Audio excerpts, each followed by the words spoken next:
Bonjour, aujourd'hui je prépare une pizza sur le grill. D'abord je mets une fine couche de matière grasse. Et puis vous avez déjà vu notre tapis de pâtisserie que je vous ai bien expliqué quand je faisais mon pain. En fait, dans les vraies pizzerias, la pizza elle est cuite au four à bois à 500 degrés environ. Et notre four, elle dépassera jamais les 250 degrés.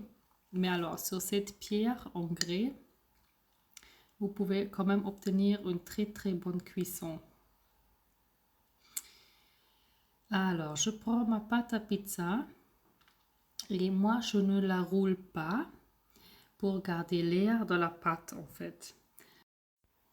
La pâte à pizza, je vous conseille de la faire vous-même.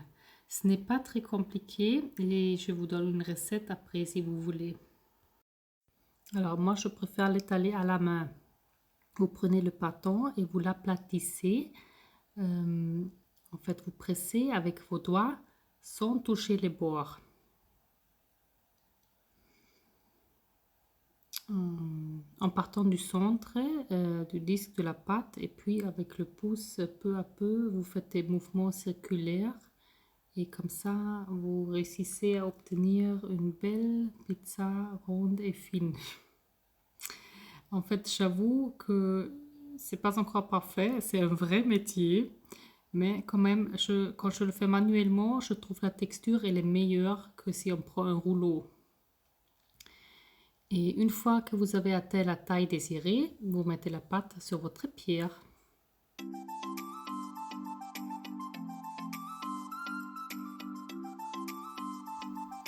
Puis étalez dessus la sauce tomate uniformément.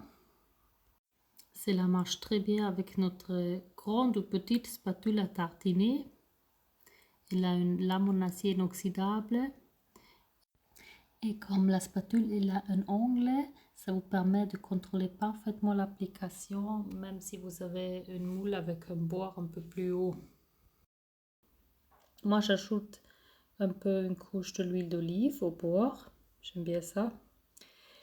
Et puis, je vais la cuire comme ça déjà. Et le fromage, j'ajoute après.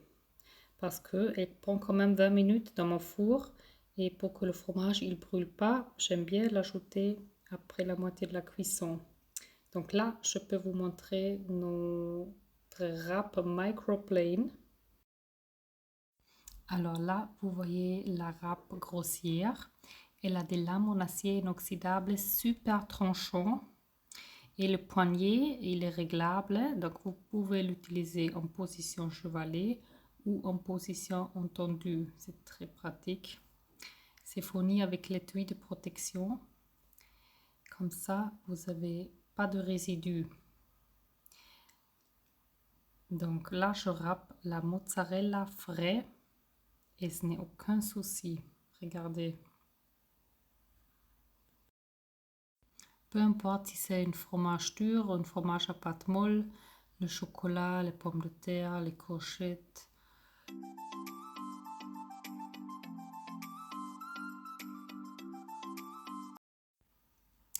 Et avec la mandoline simple, je coupe mes oignons. Là, on a 3 différentes épaisseurs.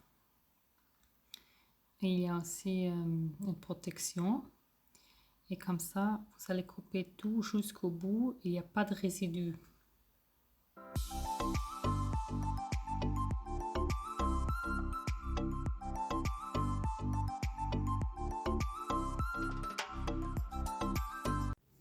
Maintenant, ma pizza, elle a déjà cuit pendant 15 minutes.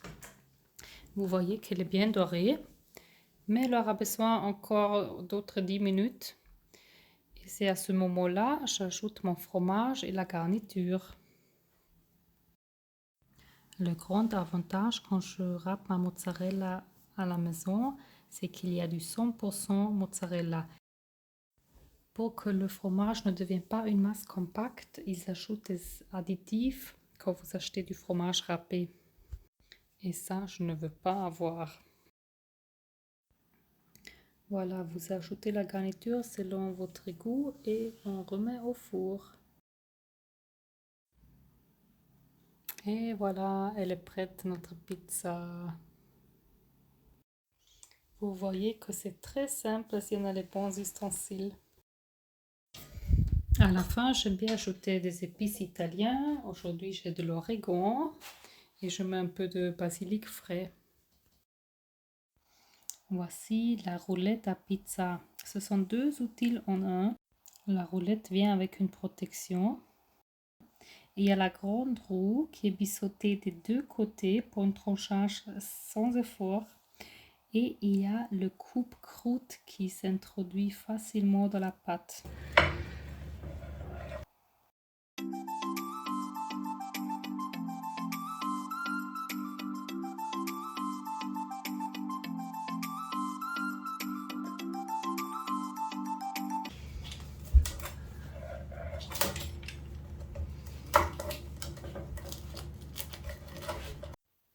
Alors moi, je ne pouvais pas résister à goûter tout de suite, comme vous voyez.